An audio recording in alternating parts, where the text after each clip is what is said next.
Publicidade abusiva ocorre quando o sujeito que apresenta esta publicidade socorre-se a valores não essencialmente económicos para discriminar o público consumidor beneficiário.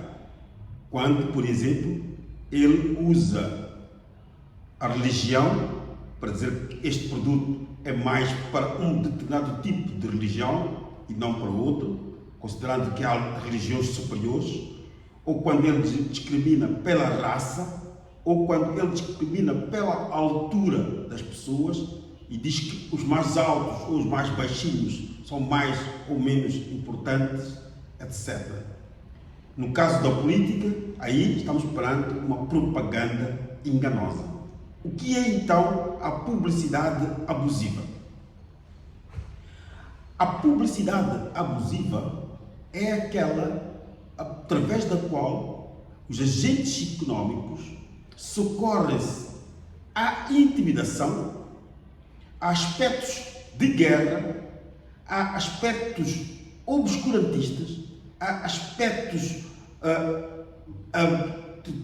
que acabam resultando em violação do direito do ambiente e, na maior parte dos casos, portanto, há fenómenos que não são necessariamente económicos.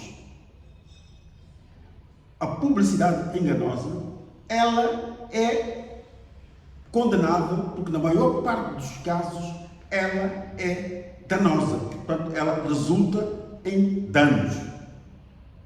E nos termos do direito, onde há danos, portanto, danos pressupõem a existência de responsabilidade civil. Quer dizer, sempre que há danos, não é? Quem provoca danos, nos termos do direito, não é? Deve recompensar ao prejudicado, não é? Pela correspondente lesão causada, portanto, ao consumidor, neste caso concreto. A pergunta que tem sido feita várias vezes agora, portanto, no contexto do tema sobre as telecomunicações, é se a situação provocada pela resolução do Instituto de Comunicações causou ou não danos aos consumidores.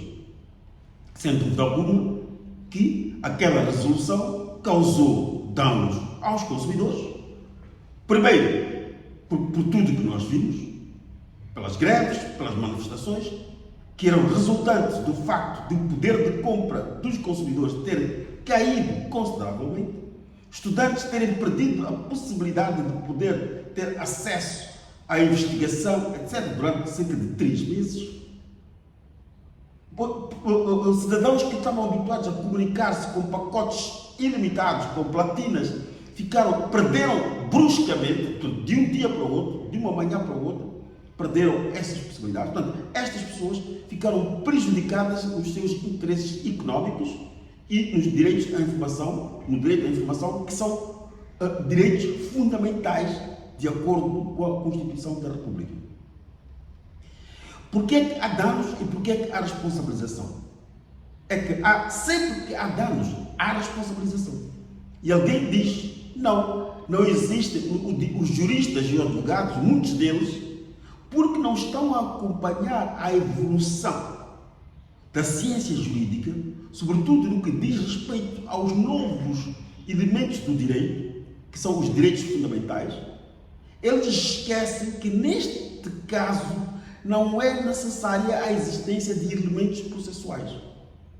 Basta apenas que se prove que as operadoras de telefonia móvel, como resultado da resolução chumbada pelo governo, a resolução número 1 do Instituto de Comunicação Social deste ano, desde que se prove que esta resolução foi acompanhada por uma posição tomada pelas operadoras de telefonia móvel, posição essa que resultou em danos aos consumidores, há espaço para responsabilização civil, porque houve danos.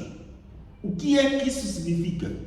Significa que as operadoras de telefonia móvel devem ressarcir, devem reembolsar os consumidores que sofreram prejuízos devido a esta resolução e devido ao cancelamento brusco de pacotes de platina, pacotes ilimitados que já possuíam e do efeito que me referi, portanto, na última intervenção, do efeito adaptativo que os consumidores tiveram em relação aos bônus de megabytes que permitiam que com 5, 10, 15 meticais pudessem navegar 24 horas sem interrupção e, portanto, os estudantes usavam estes créditos, estes bônus para fazer os seus trabalhos de pesquisa. Portanto, estamos perante uma situação em que houve danos, sim. Os juristas dizem que só há danos quando é possível provar que houve danos. Não é verdade. Há danos quando há um ilícito. Essa é a primeira condição. Primeiro é que haja dano. Logo, quando há dano, há a possibilidade de se incorrer, portanto pressupõe-se a existência de uma responsabilidade civil. Porque há danos. E quando é que há danos? Há danos porque houve um ilícito que provocou um dano. Se tivéssemos que usar um exemplo comum, diríamos que alguém passou o sinal vermelho, bateu o seu carro, portanto, provocou danos no seu carro, não é? Está imediatamente sujeito à responsabilidade civil, nos termos da lei. Portanto, a responsabilidade civil pode ser resultante da lei, não é? Ou pode ser apenas pela prova da existência de danos. Portanto, a partir da altura em que eu provo que alguém provocou-me danos, estou em condições de exigir responsabilidade civil a essa pessoa ou a esta instituição. Assim sendo, há condições para que o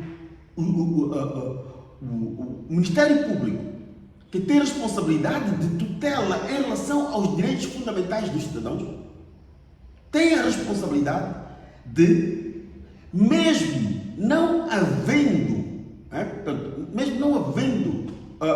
uma demonstração da ilicitude, portanto, não havendo um denunciante individual, não é?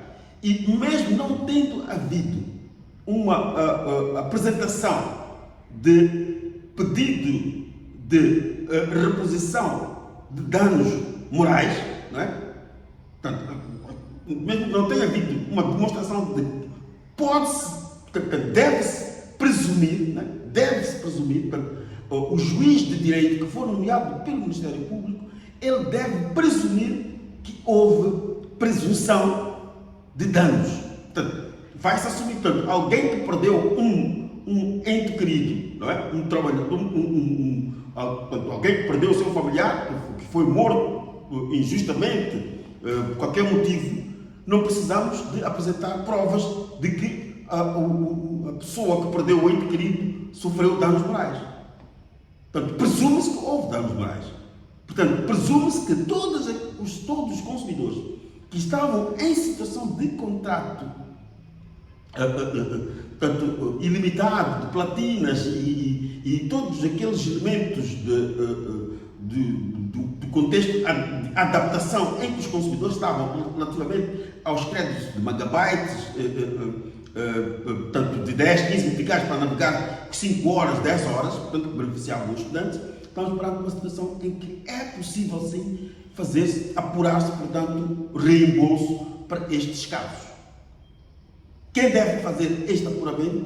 Portanto, deve ser um instituto, porque o instituto tem um historial de todo o Instituto de Comunicações de Moçambique, Nacional de Comunicações de Moçambique, tem um historial, portanto, ele gera através do portal do consumidor, que nós até já solicitamos para que este portal seja retirado do Instituto de Consumidor, do Instituto Nacional de Comunicações de Moçambique, dizia, porque está provado que o Instituto não tem capacidade de gerir em simultâneo conflitos. Portanto, o conflito que resulta da operação das operadoras de telefonia móvel e, ao mesmo tempo, resolver o conflito entre estas operadoras e os consumidores e beneficiar o Estado. Daí que nós estamos a solicitar que se cumpra o previsto na Lei 22 de 2009, que prevê a criação do Instituto do Consumidor. Portanto, é necessário, já fizemos este pedido ao nível mais alto, para que se reponha, portanto, para que se cumpra a decisão da criação do Instituto do Consumidor e que se extinga o portal, o setor de atendimento aos consumidores no Instituto de Comunicações de Moçambique, porque este setor, paralelamente ao Ministério Público, deviam, portanto, juntar esforços e entrar num processo de ressarcimento aos consumidores pelos danos morais causados, portanto, pelas telefonias móveis, a quanto do cancelamento das platinas, dos créditos ilimitados, podendo, por hipótese, porque o cálculo de danos morais é um cálculo que não é objetivo, é subjetivo, podendo ser imposto que estas operadoras tenham de ressarcir os seus clientes com créditos de 2 a 6 meses, conforme a dinâmica de cada um dos consumidores que ficaram prejudicados nos 3 meses em que esta polémica durou.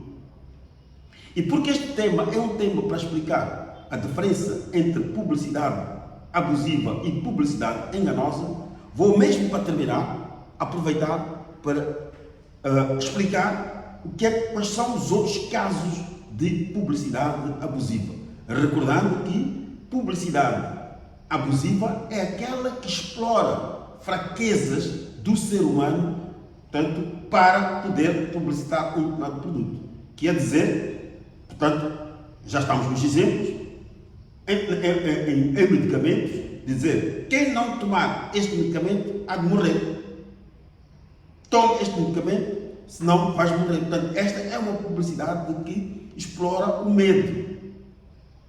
Dizer, toma esta publicidade, se não tomares este medicamento, não vais ficar alto. Toma este medicamento para ficares alto. Portanto, aqui também explora, portanto, o medo e o receio. Se estivéssemos na política, aquele que diz que se vocês não votarem em mim, eu vou fazer guerra. Portanto, estaríamos perante uma situação de propaganda abusiva. Portanto, estou a usar isto apenas para usar como exemplo, para facilitar que os consumidores possam identificar o que é, portanto, publicidade abusiva. Enquanto que a publicidade enganosa é aquela que resulta de informações sobre um determinado bem ou um serviço, não é? Contido numa mensagem que visa a promoção desse produto ou serviço, mas que na hora da verdade, após o consumidor adquirir esse produto, chega à conclusão de que esse produto não corresponde ao que foi anunciado. Aí, portanto, estamos perante também uma ilicitude que o consumidor deve juntar as provas e provar que houve publicidade enganosa, mostrando aquilo que foi a publicidade e aquilo que é o produto. Desta forma, há condições para que um advogado possa agir perante este dano, perante este ilícito e responsabilizar de forma civil, portanto, através de uma responsabilidade civil, responsabilizar a entidade que promoveu esta publicidade e exigir que o prejudicado, portanto, neste caso o consumidor, seja ressarcido pelos danos causados, incluindo, portanto, danos pelo produto que estava estragado, mas também danos morais. Só para fechar, vou usar mais um exemplo do caso em que há responsabilidade por danos morais. Se um consumidor compra uma aparelhagem que se diz ter uma determinada potência e ele chega em casa e vai fazer um evento e na hora de colocar o aparelho a funcionar, chega à conclusão que o aparelho não tem nem sequer metade da potência que está escrita nas descrições, portanto houve publicidade enganosa, nem nas inscrições, nem na mensagem publicitária do estabelecimento, há direitos de ressarcimento pelos danos que resultam da necessidade de reposição do bem, mas também porque aquela festa já não é possível recuperar, há uma situação de ressarcimento por danos morais aos consumidores. Espero que tenha conseguido explicar o que é publicidade abusiva e também propaganda abusiva, que é dos políticos, nós não entramos na política, e também o que é publicidade enganosa e, portanto, o que é um dano, o que é um ilícito e o que é um nexo do ilícito e que pode, portanto, resultar na indemnização, não é? Por danos morais, para além da indemnização, portanto, por reposição do bem ou serviço do qual, portanto, resultou um dano. Muito obrigado. Meu nome é Francisco Lixuxa. Subscrevam o canal, dê um like se gostarem, coloquem as questões. Este tema foi mais uma resposta de todo o processo que está a decorrer desde a altura, portanto, em que despletou a crise das telecomunicações com a polémica resolução do Instituto de Comunicações de Moçambique, para o qual ainda esperamos o pronunciamento das operadoras de telefonia móvel. Portanto, o desfecho desta primeira fase deste processo para a Proconsumers pressupõe que o Instituto de Comunicações de Moçambique, juntamente com as telefonias móveis, as operadoras de telefonias móveis, devem vir a público, já fizemos este apelo, apresentar um informe em conferência de imprensa, na presença do público e dos mídias, e explicarem, portanto, repito, as operadoras de telefonia móvel, juntamente com o Instituto Nacional de Comunicações de Moçambique, devem vir a público e, numa conferência de imprensa, apresentarem o ponto de situação do cancelamento, ou melhor, da revogação, de acordo com a Autoridade da Concorrência de Moçambique, qual é o ponto de situação do processo de devolução da situação para a situação que era antes, portanto, do conflito que resultou da resolução polémica do Instituto de Comunicações de Moçambique. Repito, é necessário que o Instituto de Comunicações e as operadoras venham a público esclarecer o ponto de situação da polémica resolução chumbada pelo governo. Obrigado. Lixuxa.